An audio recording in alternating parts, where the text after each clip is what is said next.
Hi friends, అందరూ బాగున్నారా? Welcome to Vijaya videos. ఎంతో టేస్ట్ అయిన బచ్చల ఆకుకూర పచ్చడి ఎలా చేయాలో చూపిస్తున్నా. ఇది వేడి వేడి అన్నంలో తింటే చాలా బాగుంటుంది. బచ్చలాకుతోటి పచ్చడి ఎలా చేసుకోవాలి ఇప్పుడు చూద్దాము. ఒక ప్యాన్ పెట్టుకొని ఫ్యాన్ హీట్ ఎక్కినాక అందులో 2 టేబుల్ స్పూన్ మినపప్పు, 2 టేబుల్ స్పూన్ శనగపప్పు వేసుకొని మీడియం మంట మీద 1 నిమిషం ఇలా ఫ్రై చేసుకోవాలి. ఇవి లైట్ గా కాస్త ఫ్రై అయినాక ఇందులో పచ్చడికి తగినంతగా మిరపకాయలు ఒక 6-7 వేసుకుంటాం.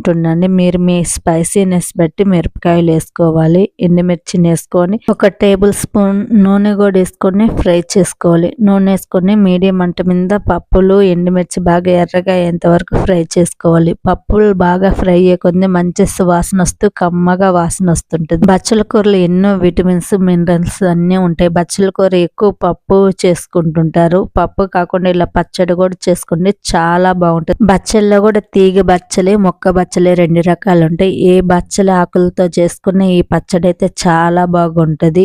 బచ్చలాకులు ఎక్కువ కాల్షియం ఉంటుంది. ఇది కంటి చూపుకి చాలా మంచిది. ఈ బచ్చలాకుతోటి పప్పు కూడా చేసిన ఆల్రెడీ ఆ వీడియో మన ఛానల్లో పెట్టినండి. దాని లింక్ డిస్క్రిప్షన్ లో ఇస్తే మీకు ఇంట్రెస్ట్ ఉంటే చూడండి. కొంచెం పప్పులు ఎండుమిర్చి ఎర్రగా ఫ్రై అయినాక అందులో 1 టీ స్పూన్ జీలకర్ర వేసుకొని పప్పులు ఎండుమిర్చి బాగా ఎర్రగా ఫ్రై అయ్యేంత వరకు ఈ విధంగా ఫ్రై చేసుకొని దీన్ని ఒక ప్లేట్లో వేసుకొని చల్లారి పెట్టుకోవాలి. ఇదే ప్యాన్ లో ఇంకొక టేబుల్ స్పూన్ ఆయిల్ వేసుకొని సన్నగా కట్ చేసుకున్న బచ్చలాకులు 1 కప్ వేసుకోవాలి. ఇది కొంచెం ఫ్రై చేసుకొని ఇందులో 1 టీ స్పూన్ పసుపు కూడా వేసుకొని పసుపు అంతా ఆకులకు పట్టేలాగా కలుపుకుంటూ మీడియం మంట మీద ఉడికించుకోవాలి. మనం ఆకులు కడిగిన తేమతోటే బచ్చలాకు తొందరగా ఉడికిపోతుంది.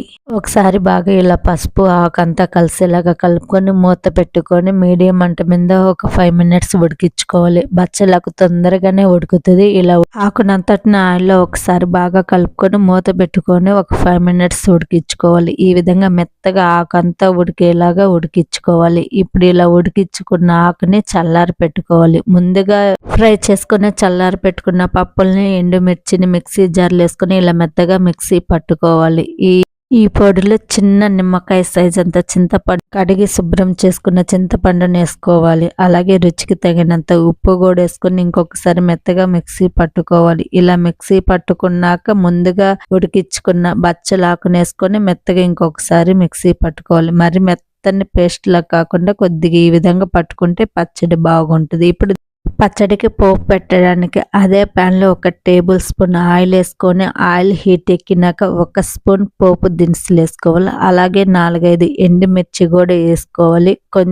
కొంచెం మిరపకాయ గింజలు వేసుకోవాలి. ఈ పోపుకి బాగా అనిపిస్తుంది. ఈ పోపు కొంచెం ఫ్రై అయినాక 1 టీ స్పూన్ ఇంగువ కూడా వేసుకోవాలి. ఇంగువ వేసుకోవటం వల్ల పచ్చడి టేస్ట్ బాగుంటుంది. మీకు ఇష్టం లేకపోతే స్కిప్ చేసుకోవచ్చు.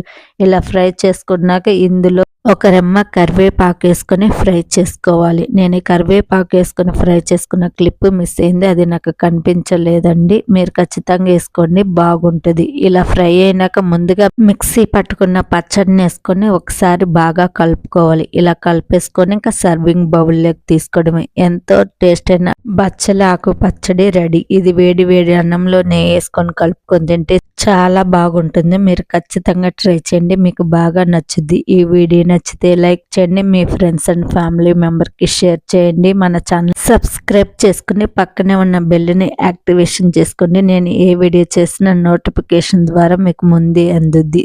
Thank you.